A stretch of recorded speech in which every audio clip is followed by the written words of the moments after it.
One of the things that I love doing around the holidays is crafting, and in this case I'm making a white rustic tree ornament, and I make it out of feathers. It's kind of fun to do. It's actually really easy. In fact, my 9-year-old son made one as well, so kind of fun to do.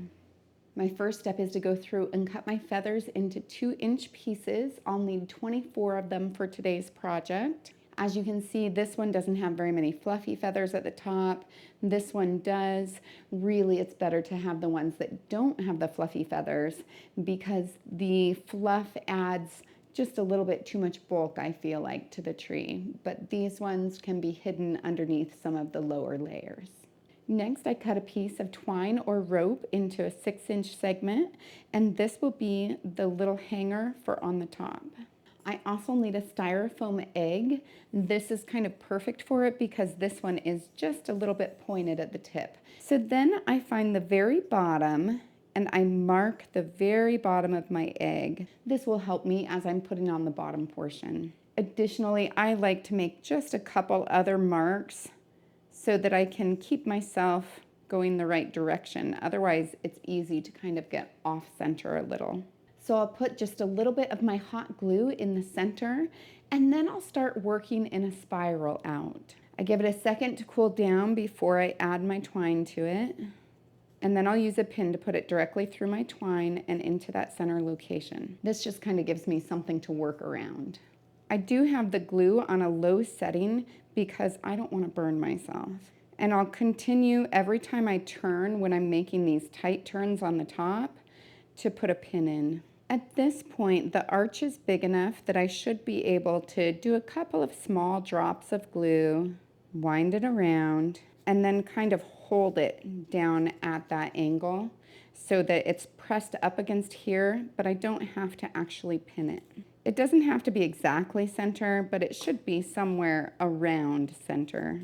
And I'll continue to work around the egg until it gets to this point where it starts to curve just a little bit more the other direction. This will give it the weight to keep that towards the bottom.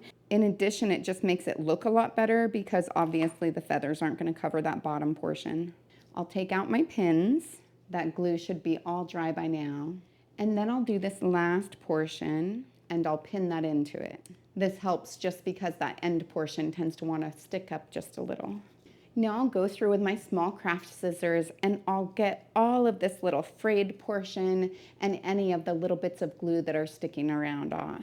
Now for my feathers, I want to reserve any of the ones that don't have the fluffy ones on the top and that just look really clean. I want to save those ones for the top. So I'll need 6 of those. So I pick my 6 favorite, set those off to the side, and then I can get started doing my lower bows.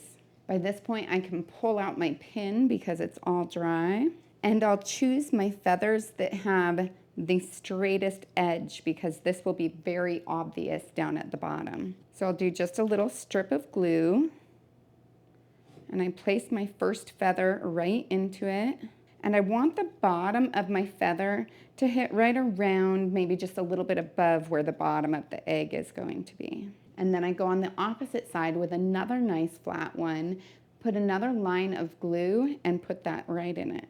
Now in between those 2 feathers, I have space for 2 more feathers. So that's what I'm going to place now. And then I just put the little feather right into it. I make sure it lines up with the one that's next to it. And then I'll do the next one right in the center of those. And then I just continue in that same pattern around the entire piece, putting in my last 2.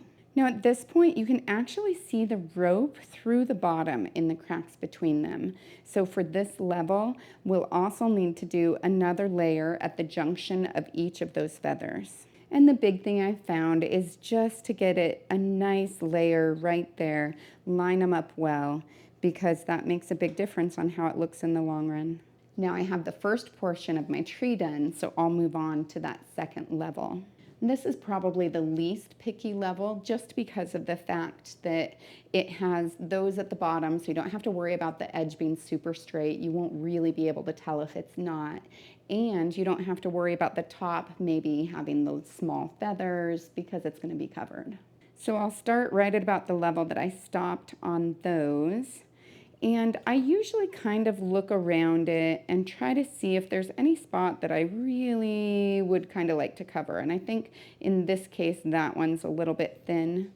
And so I'll start above that. And I'll place my feather, having it, just like an inch down from the top.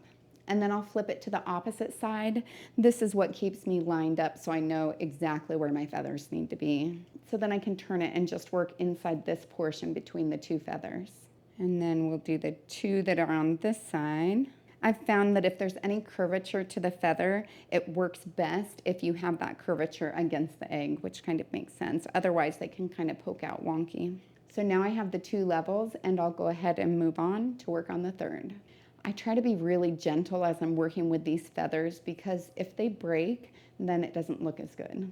Before I move on to that third level, I need to place on my hanger. And I'll do that by putting a little line on the top, and then I'll place my rope into it. And again, I pin it just so that it doesn't go anywhere. I like to kind of twist my rope so that it has this little cross there, almost like a cursive E. And I put it across the top, and then I'll glue it on the other side. I'll give it a chance to dry first, and then I'll start to apply my feathers. Now it's kind of helpful to have that hanger on because I can see exactly where I need to place mine.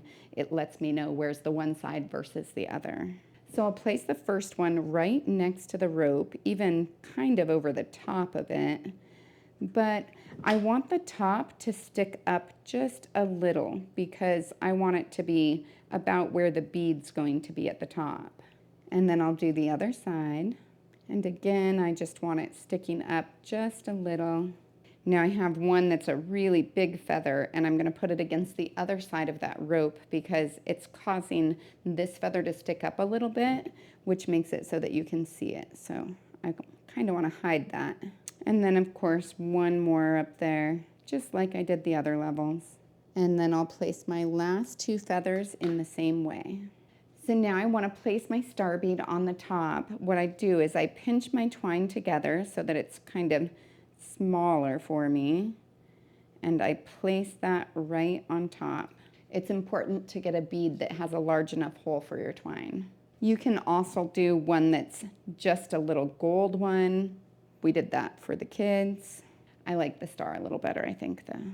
And then what I do is I just put a little dab of the glue right in the center on the top.